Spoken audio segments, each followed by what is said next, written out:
What's up, boopers? I'm finally making this level 60 skill list video. So if you are new to Tera and just watched one of my class guides, you can click in the description to get to the class 60 skills you want to see. Or you can just watch them all. I strongly urge you to watch my February 5th balance changes videos after as well, as a ton of changes have been made since the making of those class guides. Anyway, let's get started first with Lancers. Boop. At level 60, Lancers will gain a skill called Chained Leash, which I just like to call Giga Chain. In addition to this, they have since been given two other skills, Backstep and Wallop.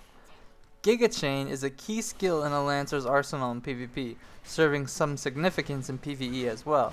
Unlike regular Leash that just pulls your target to you, Giga Chain will pull up to 6 nearby targets to the target you leashed. It's a quick, group up your enemies skill, great for pulling them into AoEs and CCs on the fly.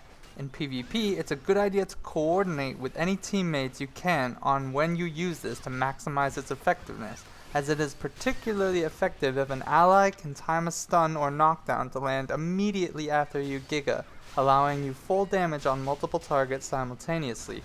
I won't go into Backstep much, as it is exactly like the other classes with this skill. It consumes RE instead of mana now, like block, which you can learn more about in another video I've made. I'll put a link in the description so you can learn about it. Wallop is a very important new skill for Lancers.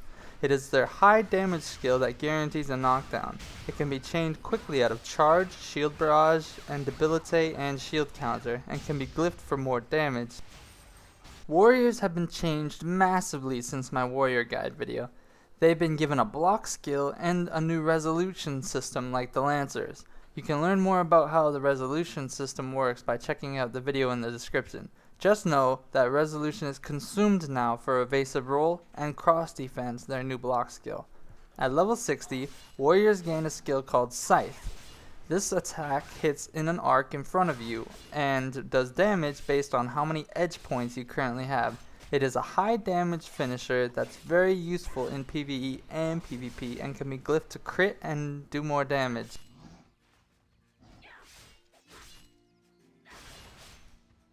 Priests at level 60 gain two skills, Grace of Resurrection and Healing Immersion.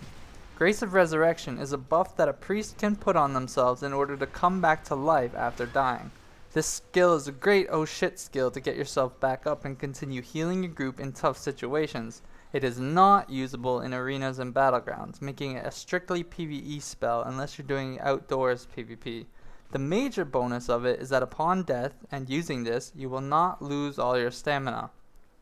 Healing Immersion, the other 60 skill for priests, is a lock-on skill that heals your target and all allies near them for a large amount. It's an extremely effective oh shit AoE heal, but it costs quite a lot of mana and has a decently long cooldown on it, so be careful when you choose to use this and try not to spam it. At level 60, Mystics receive a skill called Warding Totem. This skill drops a totem in front of the Mystic with a large green circle around it. Any allies standing in the circle will receive continuous healing. Additionally, upon its initial cast, it will put a small shield on nearby allies. It's a good skill to keep allies' hit points going up while allowing yourself to focus a bit more on other things, but the healing on the totem isn't a lot and won't substitute actual heals or red balls. At level 60, archers are given the ability to launch all three variants of their traps. The same cooldown rules apply. This is a great way to get AoE damage from explosive trap without having to run in and drop one yourself, or throw a stun trap at someone in PvP. This opens up a lot of different tactics for both PvE and PvP, but getting used to controlling where the traps drop takes a little bit of practice, as it will always be placed 15 meters in front of you, which takes a bit to get a feel for. Overshooting or undershooting a trap will waste their 15-second cooldown for nothing. Berserkers are given a skill called Evasive Smash at level 60, or Evasive Roll. This skill gives Berserker much needed mobility and avoidance. It essentially allows a Berserker to hold onto a charged skill while they move to get into a better position, then use the skill again to carry out the attack that was being charged beforehand. You are only given a small window to use the attack after you use Evasive Roll though, so be sure to use the roll in a good direction and get yourself close to your target. ideally behind them, before using the smash part of the skill. At 60, Slayers are given a skill called Measured Slice. It chains out of Overhand Strike, which essentially chains out of everything else a Slayer does. Though Measured Slice won't be up nearly as often as Overhand Strike will, it's a good added damage to a combo when you have an enemy caught. It hits very hard and can be glyphed to hit harder and will become a key part of your arsenal once you get it. Last but not least, at level 60, Sorcerers obtain a spell called Stone Skin. This is the ultimate oh shit button for any class, as it makes you completely immune to damage for 5 seconds and sets your monster threat to 0. The downside is you are completely immobile and unable to attack. This is situational. You can use it to drop aggro from a boss or buy time for a gap opener in PvP to come off cooldown, but it has a long cooldown itself. So unless you have a plan on how you can survive after the 5 seconds are up, don't just use it pointlessly to delay your death for 5 seconds unless another objective is in mind. You will regret having put it on its long cooldown for 300 seconds if you waste it only to die 5 seconds later anyway in PvP. And that's it!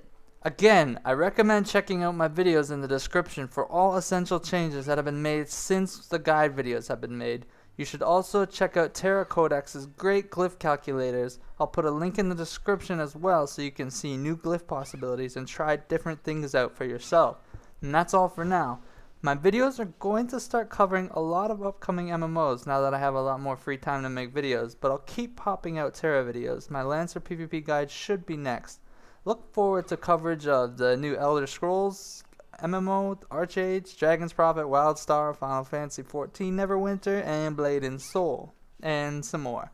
I'll be focusing on getting information on these upcoming MMOs and reviewing them for those of you interested in looking for new virtual worlds to pillage. Anyway, I'm booping out. Boop.